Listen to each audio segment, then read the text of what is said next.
ଅନେକ ଦିନ ତଳର କଥା। ବସନ୍ତ ଋତୁ ହୋଇଥାଏ। ଜଙ୍ଗଲଟି ବେଶ ଫଳପୂର୍ଣ୍ଣ ହୋଇଥାଏ। ପଶୁପକ୍ଷୀମାନେ ଶାନ୍ତିରେ ବସବାସ କରିଥାନ୍ତି। ଜଙ୍ଗଲରେ ଅନେକ ପ୍ରାଣୀ ରହିଥାନ୍ତି। ହାତୀ, ଠେକୁଆ, ବିଲୁଆ ପରି ଅନେକ ପ୍ରାଣୀ ରହୁଥାନ୍ତି। ଜଙ୍ଗଲର ନଈ ପାଖରେ ଗୋଟିଏ କଇଁଚଟିଏ ରହୁଥାଏ। ସେହି ଜଙ୍ଗଲରେ ଥାଏ ଗୋଟିଏ ଦୁଷ୍ଟ ଠେକୁଆଟିଏ, ଯିଏ ବହୁତ ଗର୍ବୀ ଏବଂ ଅହଙ୍କାରୀ। ଦିନେ ଠେକୁଆଟି ଫୁଲ ତୋଳି ଗୋଟିଏ ଜଙ୍ଗଲ ରାସ୍ତା ଦେଇ ଯାଉଥାଏ। ହଠାତ୍ ତାର କଇଁଚ ସହ ଦେଖା ହେଲା। କଇଁଚକୁ ଠେକୁଆ କହିଲା, ରେ କଇଁଚ, ତୁ କ'ଣ ମୋତେ ଦୌଡ଼ରେ ପାରିବୁ? କଇଁଚ କହିଲା, ମୁଁ ତ ପାରିବିନି, ତଥାପି ଚେଷ୍ଟା କରିବି। ପରଦିନ ସକାଳୁ ଆମର କମ୍ପିଟିସନ୍ ହେବ। ଏହା କହି ସେଠୁ ଦୁହେଁ ଚାଲିଲେ। ସକାଳ ହେଲା ଏବଂ କଇଁଚ ଠେକୁଆ ହାତୀ ପାଖକୁ ଚାଲିଲେ। ହାତୀ କହିଲା, ଚାଲ ମହାରାଜ ପାଖକୁ ଯିବା। ତାପରେ ସେମାନେ ବିଲୁଆ ପାଖକୁ ଗଲେ ଏବଂ ତାପରେ ଭାଲୁ ପାଖକୁ। ଭାଲୁ ତ ସିଧା ସିଧା ମନା କରିଦେଲା। ତାପରେ ସେମାନେ ଚାଲିଲେ କାଉ ପାଖକୁ।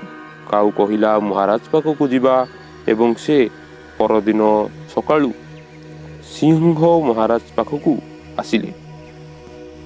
ମନ୍ତ୍ରୀ ବିଲୁଆ ସିଂହ ମହାରାଜଙ୍କ ଠାରୁ ଆଦେଶ ନେଇ ହାତୀ ଏବଂ ମାଙ୍କଡ଼ଙ୍କ ସହ କଇଁଚ ଓ ଠେକୁଆର ପ୍ରତିଯୋଗିତା ଆରମ୍ଭ କରିଦେଲା।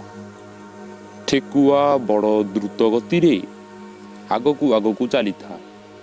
କଇଁଚ କିନ୍ତୁ ତାର ଛୋଟ ଛୋଟ ପାଦରେ ତା ସହ ମଧ୍ୟ ଆଗକୁ ଚାଲିଥାଏ।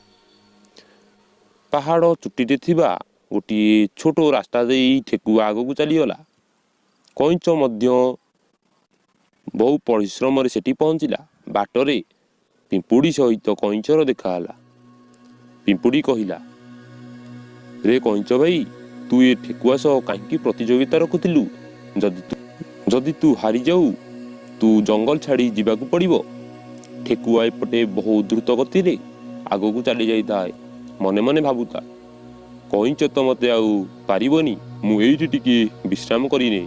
ଏହା ଭାବି ସେ ସଙ୍ଗେ ସଙ୍ଗେ ଗୋଟିଏ ଗଛ ତଳେ ବିଶ୍ରାମ ନେଇଗଲା। କଇଁଚ କିନ୍ତୁ ବହୁ ପରିଶ୍ରମ କରି ଆଗକୁ ଚାଲିଲା।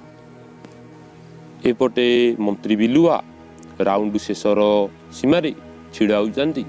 ହଠାତ୍ ସେ ଦେଖିଲେ କଇଁଚ ତାଙ୍କ ପାଖକୁ ଆସିଗଲାଣି ଏବଂ କଇଁଚ ବିଜେତା ହୋଇସାରିଲାଣି।